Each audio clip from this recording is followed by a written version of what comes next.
tell me, Peyton, what was your reaction to the Al Jazeera report that you had human growth hormone mailed to your home when you were recovering from neck surgery?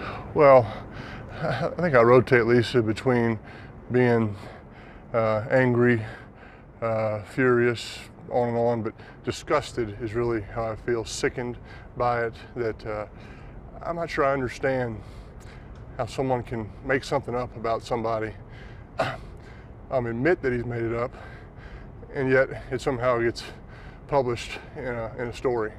I don't understand that. Maybe you can explain it to me, somebody else can.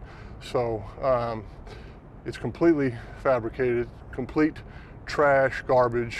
There's some more adjectives I'd like to be able to use, but it really makes me sick. Makes me sick that it brings Ashley into it, her medical history, her medical privacy being violated. That makes me sick. I don't understand that. And you know, I'm in the middle of my throwing workout, which I enjoy doing that, and if I gotta interrupt this workout to come and talk about this, it's not right. I don't understand it. Have you ever used HGH or any performance enhancing drug? Absolutely not. Absolutely not. And what hurts me the most about this is that whoever this guy is, this slapstick, trying to insinuate that in 2011 when I, more or less had a broken neck. I don't know, 4 neck surgeries, broken neck, I'm not sure. I'm sure there's a difference in there, but I had a bad neck. And I busted my butt, to get healthy. Put in a lot of hard work. I saw a lot of doctors. I went to the Geyer clinic. He had a hyperbaric chamber that our coach, trainers, and doctors thought might be good for me. They went with me and thought it might help. Don't know if it helped. It didn't hurt. Time ended up being probably my best medicine, along with a lot of hard work. And that it really it stings me, whoever this guy is, insinuating that I cut corners. I broke NFL rules in order to get healthy. It's a joke. It's a freaking joke. You mentioned your wife, their source for this report. Right. He's a guy, Charlie Sly, who used to work at the Geyer Institute. He says that they actually mailed medications to your home in your wife's name. I don't know this guy. I've never heard of this guy up until this report. I've never met this guy.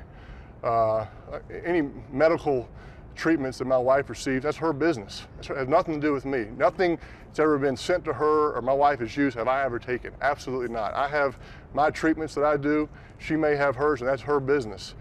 There's no connection between the two. And whoever this, I'd love to, I'd love to understand, why this guy's saying this, why he's making it up, and then he admits that he makes it up, yet it still becomes a story. I like to be told and explain that. Now, you went to the Geyer Institute. Yes. And you've had treatments, and you've had medications from there before. Yes. What kind of stuff did they do for you? Yeah, hyperbaric chamber, went with the Colts trainers, Colts doctors, hyperbaric chamber, something called ECCP, which is supposed to create blood flow in your muscles. You got to do 35 consecutive days of treatments. I did all 35 days for an hour treatment. Watched Hoda and Kathy Lee during my treatment because I was there during normal business hours at 9 a.m. Eastern time. And I did that. I was a good patient. Had some nutrient IV therapies that I did that I thought may have helped me as well. So everything was under Colts authorization. They knew about it. They went with me. And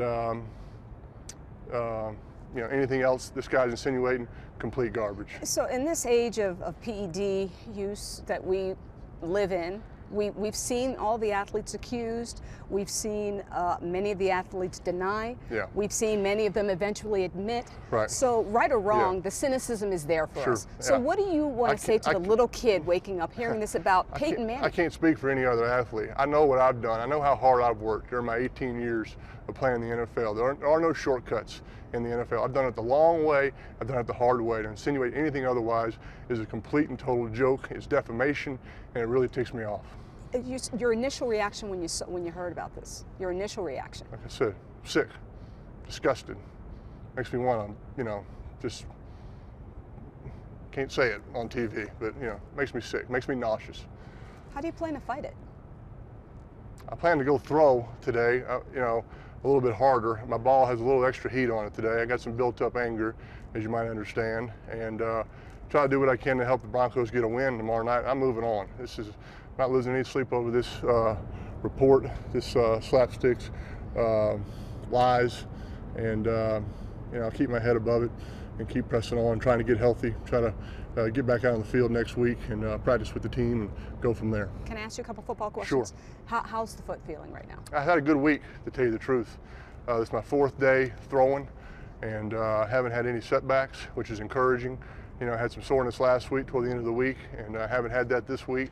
So been in communication with Coach Kubiak. He watches all my throws and gives me feedback, and so this will be my last day throwing of the week, and be there to help the team tomorrow night, and then sit down with Coach Kubiak Tuesday and make a plan for next week. Coach told us that is what you guys were looking for, a full week with no setbacks, and you had that this week. So how close are you to being able to play in a game? Well, I mean, obviously, this is not ideal. This is not a game out here. I'm going to my equipment manager is he snaps the ball to me, and he's my quarterback's coach. Jordan Taylor is my wide receiver. He's on the practice squad. I think I will make him an active roster participant. I've got him honed in pretty good. Brooks is our groundskeeper. He's catching routes pretty good. And then Josh is our operations manager. He's catching routes pretty good. So these guys will be the MVP of their flag football team. So I need to get back, I need to take the next step and, be on the practice field. But I have pushed the limits, pushed the envelope this week with my throwing, with my drill work. I'm a pretty good quarterbacks coach, and I know how to put myself, through trials. And so I've had a good week, but I hope to get back on the practice field next week and then hopefully possibly get on the field. And once you are ready to play in a game, possibly next week, possibly the week after, if it's a situation. Yeah, go ahead. Should you be the starter? Well, I gotta do whatever coach feels is best for the team. So it's been an interesting year. I'm not going to lie about that. I've had a good attitude about it. I think all this is, I've learned a lot about myself. I've been a good teammate. I've tried to help Brock in any way I can. It's new to me. So I'll do whatever's best for the team come next week. If they need me to play and be in there, then I'll be ready. But if they don't feel that's the best for the team, then I'll respect that decision and do what I can to help the team.